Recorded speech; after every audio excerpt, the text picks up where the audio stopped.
Ranking every Eldenring boss, Godric the Grafted. His lore is kinda boring, all he does is take a shard of the Elden Ring and hide in his castle like a coward. I really like his design. The mangled random placement of limbs after having the whole castle filled with corpses missing limbs. Just to have that idea hit its peak in the second phase with the dragon head, it works really well. The storm effects during the fight are cool, but we all know the best part of the fight is... Overall, the spectacle is cool, but it gets outclassed by some other bosses later. Godric is a pretty fair fight. The only hard parts come when trying to learn how to dodge the added fire during his second phase. Beating him feels good, and as the first demigod, it's a pretty worthy challenge. Overall rank? B. Ranking every Eldenring boss, Rennala, Queen of the Full Moon. Her lore is good. She had Radahn, Ranni, and Rykard with Radagon while Godfrey was banished. But once Radagon left to marry Marika, she was broken and eventually turns into the rebirth-obsessed person she is now. Her design is fine, she looks like the top mage of Raya Lucaria, but aside from that it's nothing special. The first phase is meh, but the second phase, holy fuck, this part of the fight goes hard.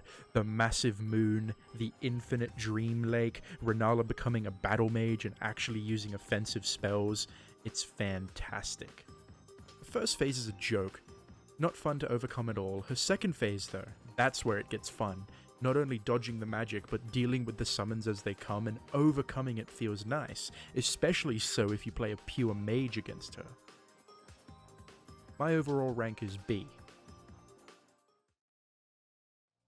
Ranking every Elden Ring boss, Star Scourge Radahn. His lore is frankly amazing. He idolized Godfrey as a boy and honors him with his lion armor. When he grew too large to ride his loyal horse, he learned gravity magic so he could still ride Leonard into battle without crushing him, then going on to master gravity to conquer the stars themselves, and then even after his stalemate with Melania, his own men want to give him a warrior's death. It's just so good, I love it. An imposing hulk of a man with a red mane and just two massive swords make Radahn just so memorable.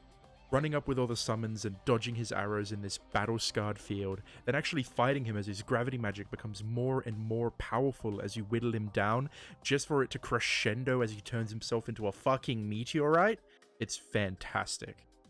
The fight is a pretty good challenge. It was definitely built with summons and a horse in mind, so taking it on without them, it gets a lot harder and a little unfair, but aside from that, overcoming the challenge of Radahn feels great. Overall rank? It's an easy A. Ranking every Elden Ring boss, Rykard, Lord of Blasphemy. Rykard's lore is pretty good. It's understood that he knew of Ranni's plot to steal Destined Death, and even had traces of the Rune of Death to challenge Malekith if Ranni failed in her task. Then, during the Shattering, he would go on to lead the whole of Volcano Manor against the Golden Order, allowing the snake to devour him so that he could join myself and King as family. Rykard in his first form is just a big old snake, but the second phase I like a lot. Growing arms and revealing his true face is surprising that first time, especially the arms that he reveals to pull a sword made out of the countless heroes he has devoured. It's a solid design. Most of the spectacle comes from the Tarnished using the Serpent Hunter. The spells he throws out and the red cloud above him do make it fairly memorable, but it doesn't do much for me. Nothing much to say really, it's a FromSoft gimmick boss. The unupgraded Serpent Hunter can kill him really easily. It really drags his whole character down. Really, I just want Rykard to be better, but it's gonna be a C. A vocal group of people gave me shit for giving Rykard a low score here. I'm gonna be completely honest, I don't really like him that much anymore. Don't get me wrong, he has some amazing elements to his design and spectacle, but as he is, the problems drag the other ranks down. I do take fault for not making it perfectly clear that is what happened there. Rykard is hyped up as this super menacing dude in the Volcano Manor, a god-devouring serpent. But the huge fumble comes during the actual fight. Being FromSoft's best gimmick boss still makes you a gimmick boss. Yeah, thematically the Serpent Hunter being his end is dope, but that still takes away from a potentially amazing fight. Rykard should have been a mighty Radahn level boss. He is a giant snake. but the whole fight he is stuck together, only using his snakiness to lash out at you. The fight was designed for the Serpent Hunter, the lava beneath him and his attacks reaching out to you make it so that using anything other than the Serpent Hunter is never going to be as effective. He does not feel satisfying to kill. Like any other gimmick boss, it's just this empty feeling, and when you try to engage with the boss without the weapon, it becomes frustrating and not fun. Instead, consider this idea for his fight. Remove the Serpent Hunter's ability to create the massive Stormblade and make it deal bonus damage and have a slightly longer reach. The first phase is still snake form. He slithers around in between the columns in the arena and he will try to surround you, allowing you to hit him easier but at the risk of being hit by a grapple. But as he moves around, if the Tarnish gets in the way, he will attack them, giving them an opening to get some hits in. Once his poise is broken when he is attacked, have him retreat away from the Tarnished, allowing for some breathing room and a way to reset Rykard's position. Phase 2 is when Rykard is revealed. Allow him to be coiled together to contrast the snake with the more human form he takes. Make the exposed areas of his insides the weak points where you can hit him for bonus damage, but make his attacks also hit these locations to punish greed. Use his hop as a tool for Rykard to launch attacks at the Tarnished when they're trying to catch up to him. Importantly, it cannot be used too much or it will become tedious. Remove the constant lava pool and make it an attack Rykard can use to zone out the Tarnished from areas within the arena. Rykard overall for me is disappointing. So much potential turned into a gimmick boss. Sure, it's FromSoft's best gimmick boss, but it's a major disappointment for me personally. Ranking every Eldenring boss. Morgott, the Omen King. Morgott's story goes hand in hand with Mog's story. They are twins both born Omen who became diametrically opposed. One accepting his gracelessness under the Golden Order, and the other fully rejecting it. Morgott, accepting his abusers, tried to broker peace with the Sovereign Alliance before the Shattering Wars, but unable to, he brutally defends the Erd Tree till the very end. Morgott's design is very well done, a king disguised in rags. The last defense of the Erd Tree is some old guy who pulls a sword out of his cane and fights like a master. If you've seen the Elden Ring color theory video, his oil slick sword is the best part of the design. All of the ideals of the lands between merged into one by an omen. The spectacle in this fight is great, it's definitely not boring. It has its moments like the sword rain and the curse engulfing his blade in the flame, it's perfectly serviceable. This fight is fucking amazing. It takes second phase Margit, ramps up the challenge in the second phase, and delivers one of the best one-on-one fights in the game. Overall rank? A. Ranking every Elden Ring boss. Mog, Lord of Blood. Mog's story goes hand in hand with Morgott's story. They are twins born Omen who became diametrically opposed. One fully rejecting the Golden Order and the other accepting it. He escaped the sewers with the help from the Formless Mother and created the dynasty in which he wants to erect a new Order of Blood. Bit weird that he stole Miquella though. He will never age and Mog will never escape the pedo accusations. Exalted by the Formless Mother, Mog is the regal counterpart to Morgott, covered in kingly attire when his dynasty is merely another faction at this point. It works so well to convey the brothers' ideals. One believes himself a king, the other believes himself scum forced to rule. The false stars behind the columns of the Parthenon set the perfect background for the red blood of Mog, emerging from a pool of blood and littering the ground with fire just for him to sprout wings and assail you from the sky. It's hands down my favorite spectacle in the game. Like his brother, Mog is a fantastic fight. His blood flame is a good zoning tool, forcing you to engage thoughtfully. And I think his blood boon ritual is a good thematic move for him. You can beat it either by careful preparation or just tanking through it. It is an example of the challenge meeting the lore strength of the boss. Like his brother, overall rank, A. Ranking every Elden Ring boss. Malenia, Blade of Miquella. Honestly, Malenia's lore is good. Her and Miquella have this really endearing story of two kids cursed from birth with afflictions that they can only deal with if they are together.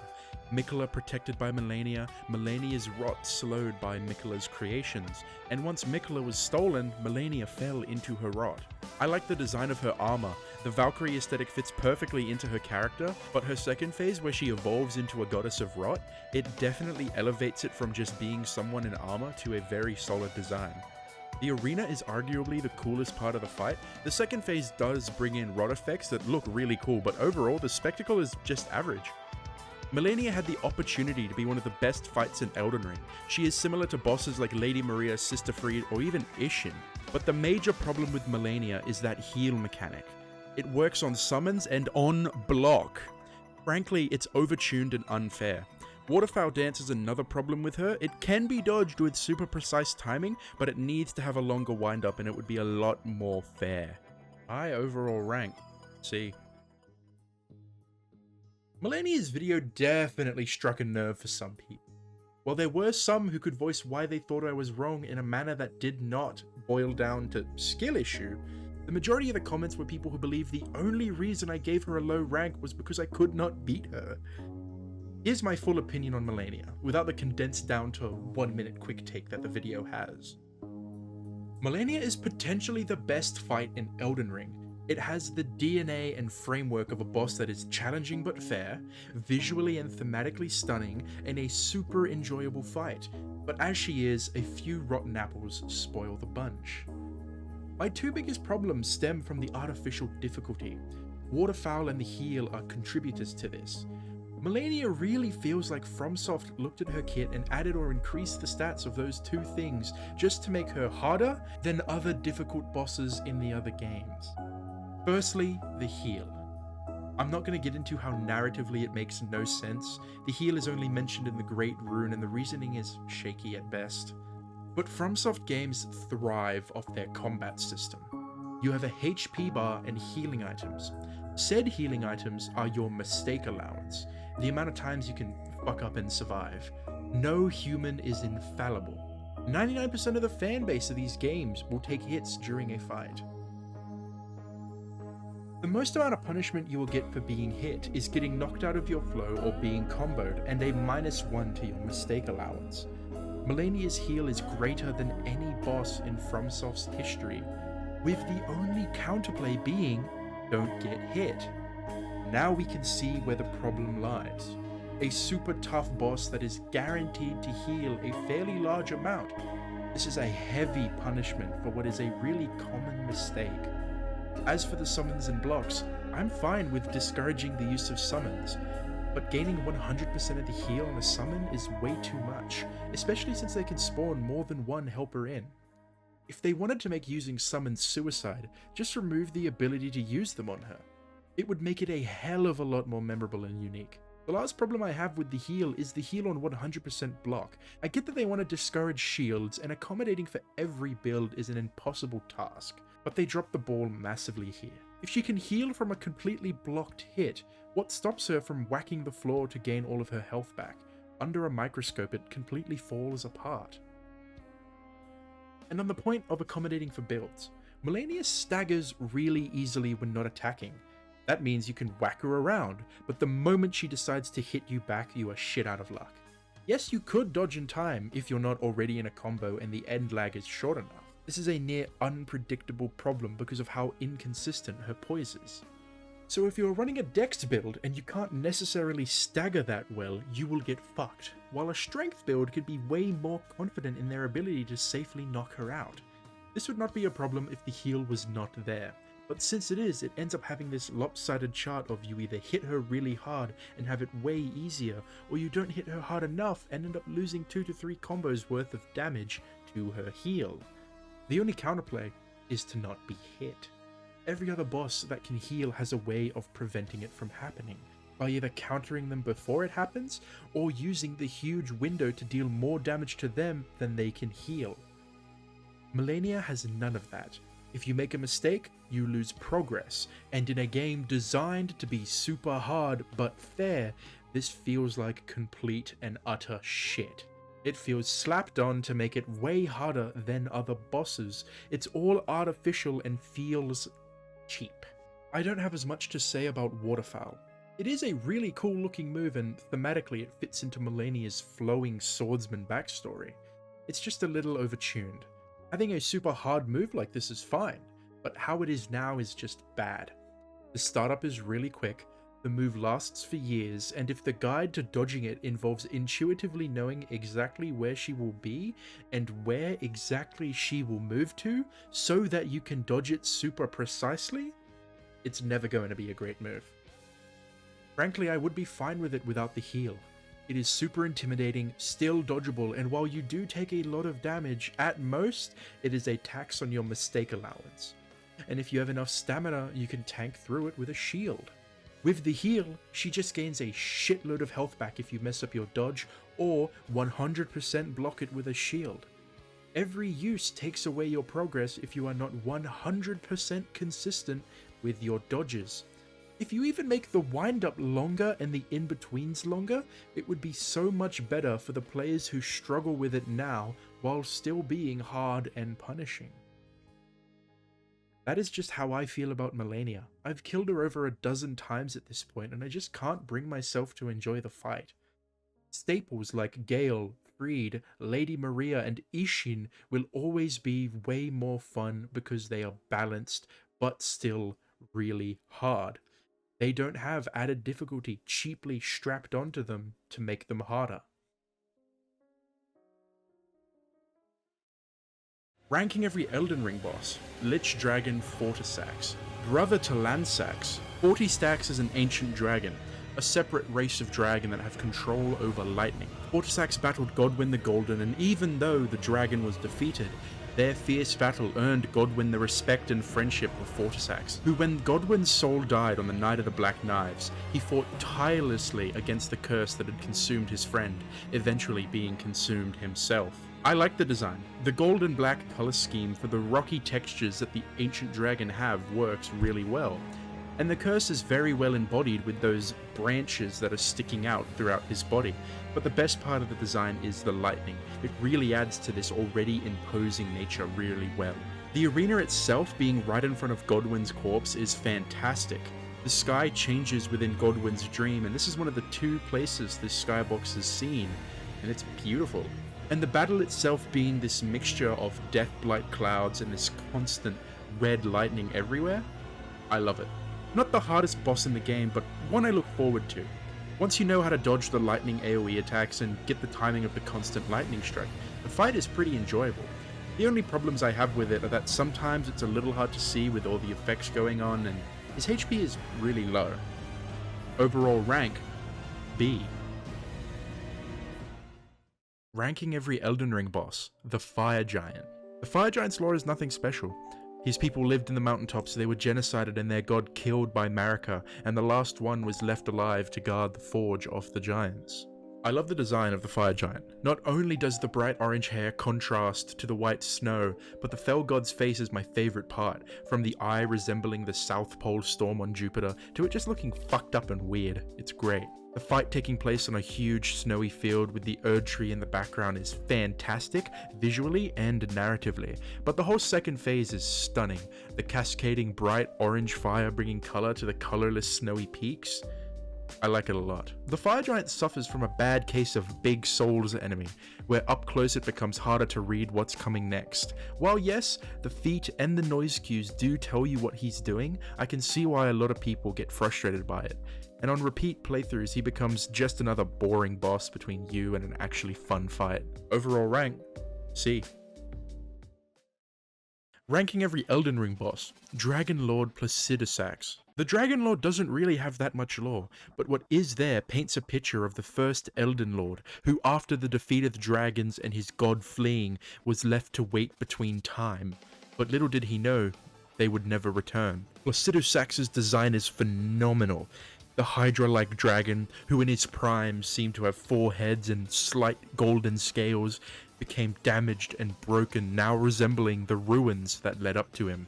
The arena, this Colosseum mixed with a mausoleum, a massive storm in the background, and oh boy, Placidusax's attacks. The golden breath, the red lightning, and turning himself into a storm just to dive bomb you with said lightning? Definitely in my top 3 for visuals in the whole game. The Dragon Lord is such a fun fight, a mix of dodging his flame and lightning, knowing when and where to attack, and my god, does it feel good to dodge the dive bomb. Definitely not the hardest boss in the game, but one I look forward to just because of how fun it is. Overall rank, A. Ranking every Elden Ring boss: Malekith, the Black Blade. Malekith is just such a good character. There is so much to cover. Him being Marika's half-brother and shadow, defeating the Glowmide Queen and sealing the Black Flame, guarding death and having his blade infused with it. That means he was the most fearsome warrior in the Golden Order for a long while. The only motherfucker who for a time could kill people and have them stay dead. No revival. Then to become Geraint after Ranni stole a fragment of death. That story is also, like, really good. I mean, what can I even say? Geraint is fitting for a priest-looking character who is hiding their identity, but Malekith, how fitting for the Guardian of Death to be the embodiment of Edge. Black and gold armor, flowing shock white hair. Death is supposed to be a part of everything. So of course Elden Ring's color theory plays a part here. When you mix all the colors additively, you get white, and when you do it subtractively, you get black. And even the golden trimmings of the armor represent how the Golden Order has bound death itself. Top marks. As it seems to be a running theme for this game, the second phase is insanely good. His blade alone is stunning, but the death attacks being this blood red and jet black intertwined, it's fantastic. The arena is also beautiful. The storm in the background, the warm yellow glow against Malekith's black. I just like it so much. Geraint got that dog in him. The first phase is lacking, but Malekith is where the real fun begins. It's definitely challenging, but it's also extremely fun to fight, and his mechanic of draining life from you fits within his lore strength so well. I like it. My only real complaint is that it's over way too quickly. I want to fight him for much longer. Oh, and the parry with the Blasphemous Claw feels really fucking good. Overall rank, A. I mean, this is like the first fucking perfect one. So I looked over at Twitter right when I was about to upload this, and Elden Ring DLC has been announced. Fucking huge. Ranking every Elden Ring boss.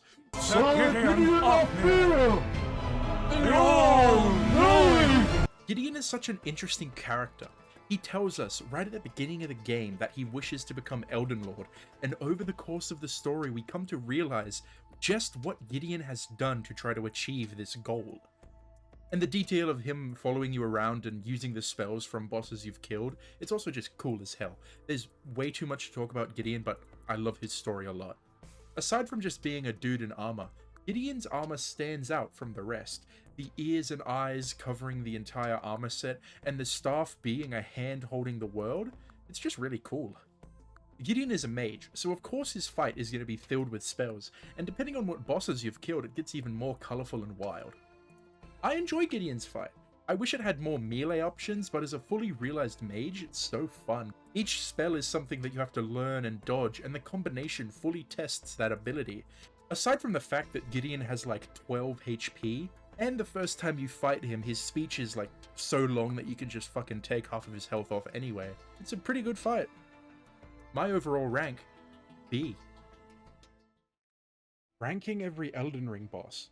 Godfrey, the first Elden Lord. Godfrey was a fierce warrior who had an unending thirst for battle. He suppressed that need for battle with his spectral beast when he became consort to Marika. After having his kids, Mog, Morgott, and Godwyn, he would then lead the war against the giants, who once defeating the Stormlord, his eyes went dull and he lost his grace. Then, he got banished from the lands between and became the first Tarnished. There is just so much depth and weight to Godfrey's lore. It's amazing. Godfrey's design is fantastic. The armor is beautiful, his axe being half broken, a symbol of the long march, and the lion Sarosh being on his side constantly is just badass. And when he transitions into his true form, Horalu, the removal of his regal armor and just being drenched in blood is perfect for the beast finally being revealed. The arena set before the burning Erd Tree is stunning, and once Godfrey begins to show his true strength, the shockwaves and earth effects are just stunning. And the ramp up in phase 2 of just complete and utter power being shown off by Godfrey is frankly amazing. Even when you get sent into the air, the background of Lendel and the tree are just beautiful. Godfrey is another duel that feels fantastic to fight. It's the right amount of being hard and fair. The shockwaves are a little off-putting at first, but are deceptively easy to beat. He also has large grab windows that, if dodged, gives you a solid opening to attack, while also being pretty deadly. Overall, Godfrey is a fantastic fight, and one that I always look forward to. Overall rank, A. Another perfect one. Ranking every Elden Ring boss, Radagon of the Golden Order. You can't talk about Radagon without talking about Marika, seeing they're the same person. So the whole of Marika's story is combined with Radagon's because they share a body. And what an influential figure they are, birthing all of the heavy hitters in the lands between, and even one fracturing the Elden Ring and the other half trying to repair it. I really like the design of Radagon. His body is a reflection of his kingdom, fractured and broken, and him being a vessel for the Elden Ring, whose other half betrayed him. The fight is a little weaker on the spectacle side. It is still good, don't get me wrong, the gold from his attacks is cool, but the gold on gold just feels a little weird to me. Overall great, but not perfect. Radagon is a fun fight overall, mired by some issues. My main problem with him is that he is the first half of a two-phase boss fight. Had he been on his own, his rank would have been higher, seeing that I do enjoy fighting him, but his inextricable connection to the Elden Beast fight brings it down for me. Ranking every Elden Ring boss, the Elden Beast. Elden Beast has like zero lore. It's just meant to be muscle for the greater will, and a cosmic entity anyway is meant to be outside of our understanding. So I don't expect it to have any character or backstory, but my ranking is really based on characterization and the amount of lore that it has. So Elden Beast ranks fairly low, but turning Radagon into a sword stops it from being the lowest. Not a shocker score, it's a massive celestial entity, the inlaid nervous system that resembles a tree, the star pattern inside of the Elden Beast is a feast to look at, and the weird shape complements the outer god nature of it. Possibly one of the most beautiful arenas in the game. The FromSoft staple of huge trees lining the distance, and the Elden Beast's attacks itself are beautiful. Visually it blows everything out of the park. It just sucks that such spectacle was put on a pretty shitty boss. Elden Beast is such an unfortunate end to a great game. The fight feels like it was designed for a horse. Chasing this motherfucker all over the arena gets really annoying really quickly, and the fight isn't really that hard. Its attacks are easy to dodge, but the only fun part of the fight is jumping over the rings. And the fight being such a flop really just drags everything down for me, so this one's gonna be a C.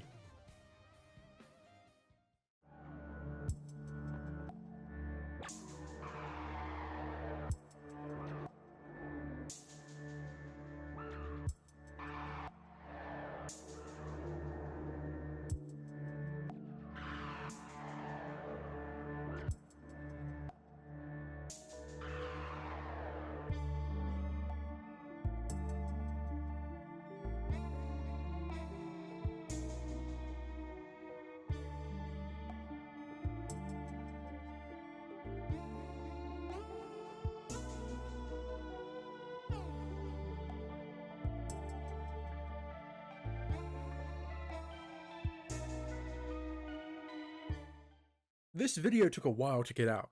Part of the reason is because I'm streaming on Twitch on the days that I don't upload to TikTok. I'm currently trying to get through all of the Zeldas before TOTK. Here's what you're missing out on. But no, I was just hitting it for myself. Jesse, you have to use Amiibo! Jesse, use Amiibo! I mean, like, what are you gonna do? Like, I'm live on these hours. Hope to see you there.